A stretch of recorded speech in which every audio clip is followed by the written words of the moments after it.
अन्य प्रश्न है, लिखते हैं अष्टावक्र जनक से कहते हैं कि अपने को छोटेपन की भावना से मत भरो क्योंकि तुम सारी दुनिया में व्याप्त हो। हम अपने शरीर मन से अटैच्ड हैं इस तरह से कि हम अपने विस्तार को समझ ही नहीं पाते। हम कैसे इस विस्तार को अनुभव करें, कृपया इस पर कुछ कहें।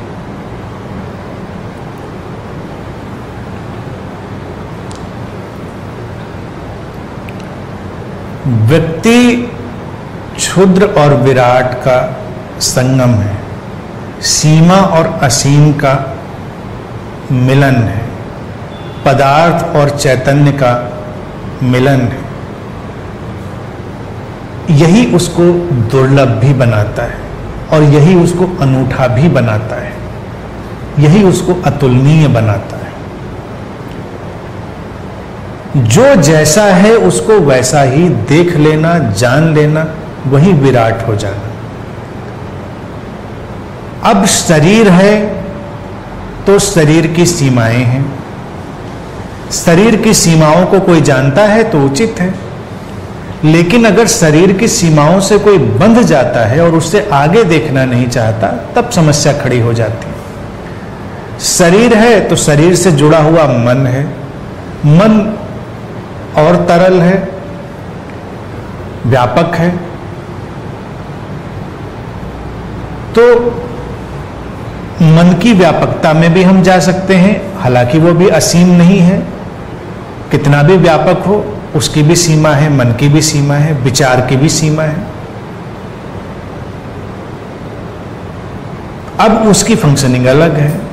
मन के तल पर, उसके विचार के तल पर उसकी सीमा का दायरा बड़ा है। तो अगर कोई व्यक्ति अपने मन के तल पर भी उतरता है तब भी वो काफी विराट अनुभव करता है। कम लोग अपने मानसिक तल पर जा पाते हैं, ज्यादातर लोग अपने शरीर के तल पर ही खत्म हो जाते हैं, फिनिश्ड। लेकिन संभावना सारी है।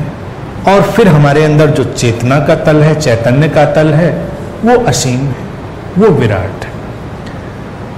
सीमा को भी जानना है, असीम को भी जानना है, क्षुद्र को भी जानना है, विराट को भी जानना है। अष्टावक्र के अनुसार अपने फोकस को बदलना है।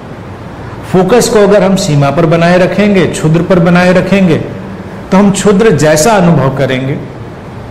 और अगर हम अपने फोकस को व्यापक कर देंगे, अपनी चेतना पर ले जाएंगे, तो हम व्यापक हो जाएंगे। लेकिन क्षुद्र तो रहेगा, पदार्थ तो रहेगा, वो कहीं मिट नहीं जा रहा है, सीमा भी बनी रहेगी। जैसे तुम्हारे पास बहुत धन आ जाए, तुम बहुत धनी हो जाओ, फिर भी तुम छोटी छोटी जो चीजें हैं, धन के छोटे छोटे व्यवहार हैं, उनमें ही अटके रहो, तो तुम क्षुद्रता में ही अटके हो। तुम्हारे पास अब इतना धन है कि तुम बहुत ऐश्वर्य से जी सकते हो, तब तुम बहुत सारी चीजें छोड़ सकते हो, तुम बहुत सारी बातों की परवाह नहीं कर सकते हो।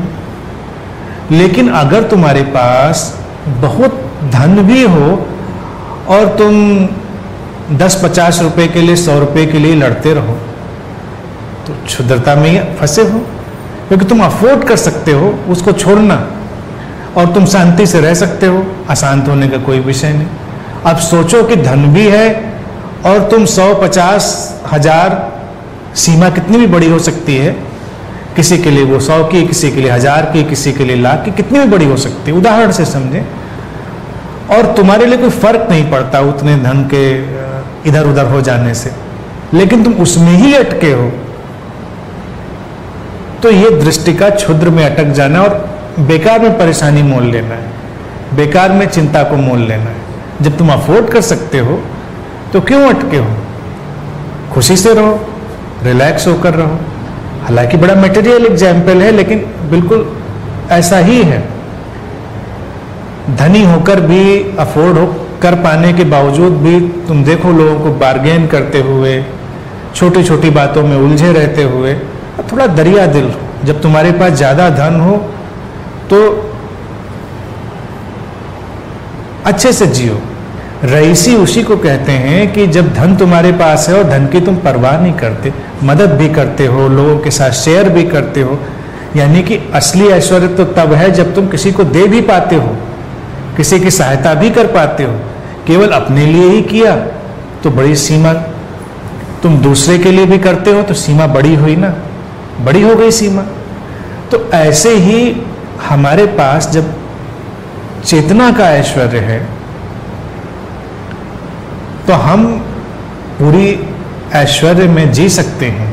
वही ईश्वर होना है। भारत में ईश्वर शब्द का जो आविष्कार है वो इसीलिए है कि चैतन्य के तल पर तो हम ऐश्वर्यवान हैं, तो बिना किसी चिंता या बिना किसी परवाह के हम जी सकते हैं, लेकिन हम चिंताओं में ही जीते हैं क्योंकि हम उस चैतन्य के तल को भूल जाते हैं, उसका विस्मरण कर जाते हैं। शरीर के तल पर अटकना कैसे होगा कि शरीर का अपना गुणधर्म है, बनना और मिटना उसका स्वभाव है, स्वस्थ और अस्वस्थ होना उसका स्वभाव है। शरीर में तो बनने और बिखरने की चीजें चलेंगी ही, मन में पेन और प्लेजर की वेव्स उठेंगी, हर्ष और शोक की तरंगें उसमें उठती रहेंगी। शरीर को भूख प्यास लगती रहेगी, जन्म मृत्यु से गुजरता रहेगा। ठीक है, इसको तुम जानते हो, इससे विपरीत की आकांक्षा नहीं करते हो, तुम चैतन्य से जुड़ जाते हो।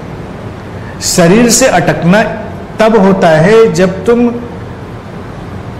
विरोध करने लगते हो कि हमको ये नहीं चाहिए, हमको वो चाहिए, शरीर हमको ऐसे नहीं ऐसे चाहिए। ज्यादातर देखिए लोगों का ध्यान, अध्यात्म, योग शरीर केंद्रित हो गया है कि तुमको शरीर को स्वस्थ बनाना है, शरीर को ठीक रखना है। इसलिए स्वस्थ रहने में बुराई नहीं है, स्वस्थ रहो, बेशक रहना चाहिए, लेकिन इतना भी जानो कि कोई हमेशा स्वस्थ नहीं रह सकता और कोई हमेशा जीवित भी नहीं रहेगा। शरीर हमेशा युवा नहीं रहेगा, वृद्ध भी होगा, हमेशा शक्तिशाली नहीं होगा, कमजोर भी होगा। तुम उसका स्वीकार करते हो और अपने चैतन्य के तल में जुड़े रहते हो, तब कोई क्षुद्रता नहीं, कोई सीमा नहीं, तब विराट से जुड़े। लेकिन अगर शरीर की ही प्रक्रियाओं से हम उलझे हुए हैं तो क्षुद्रता में हम उलझ जाएंगे। तो ईमानदार बातें करनी चाहिए। आध्यात्मिक लोग भी गैर ईमानदार बातें करते हैं, वो ऐसी बातें प्रचारित भी करते हैं। बहुत सारे धर्मों ने, कल्ट्स ने, गुरुओं ने प्रचारित करी हैं कि हम शरीर और मन के तल पर भी कोई ऐसी दुनिया बना सकते हैं जो इस डिके से बाहर होगी, जो इससे कहीं अलग ले जाएगी। ऐसा नहीं है, वो डिजाइन बन चुका है। बीमारियां आनी हैं तो आएंगी, इसके पहले तुम्हारे जेनेटिक मॉडिफिकेशन हो जाए वो एक अलग बात है, जिस पर अभी काम चलता है। काम ही चल रहा है, उसकी संभावना कितनी है प्रैक्टिकल वो तो भविष्य बताएगा।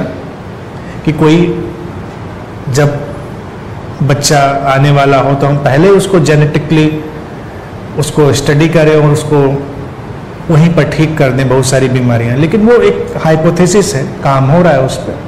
कितना संभव होगा कोई नहीं जानता, क्योंकि हम जितना आगे बढ़ेंगे उतना ही उसकी जटिलता और बढ़ जाएगी, इंट्रिकेसी और बढ़ जाएगी। जीवन ऐसा ही है कि उसकी जटिलताएं घटती बढ़ती रहती। तो शरीर मन में चीजें आ गई हैं तो तुम ये उम्मीद ना करो कि तुम्हारी किसी भी चीज से वो डिके रुकेगा। भारत में देखिए अभी एक बहुत बड़े योग गुरु हुए मिस्टर अयंगार, BKS अयंगार, बहुत बड़े इंटरनेशनल अंतर्राष्ट्रीय नाम। उन्होंने भी सब चीजें बताई कि ऐसे ऐसे चीजें ठीक होती हैं, ऐसे फायदा होता है। खुद उनको हार्ट अटैक हुआ। ये अलग बात है कि उन्होंने उससे भी जल्दी रिकवरी करी और फिर भी उन्होंने अपनी टीचिंग जारी रखी। और मैं उनको ईमानदार इसलिए कहता हूं क्योंकि उन्होंने ये नहीं कहा हार्ट अटैक नहीं होगा, तुम प्राणायाम करोगे, योग करोगे तो तुम्हें हार्ट अटैक नहीं होगा। होगा, अगर डिजाइन में तुम्हारे है तो होगा, तुम उसको हैंडल अच्छे से कर लोगे। अगर तुम ये सब करते रहे हो तो इतना है कि तुम उसका जो उसके साथ डीलिंग है वो अच्छे से कर लोगे। तुम ध्यान में आते हो तो तुम्हारे जीवन की सारी समस्याएं और कष्ट विदा हो जाएंगे। अगर तुम ये सोच कर आते हो तो ऐसा कभी नहीं होगा। जो ऐसा करेगा वो तुमको धोखा दे रहा होगा।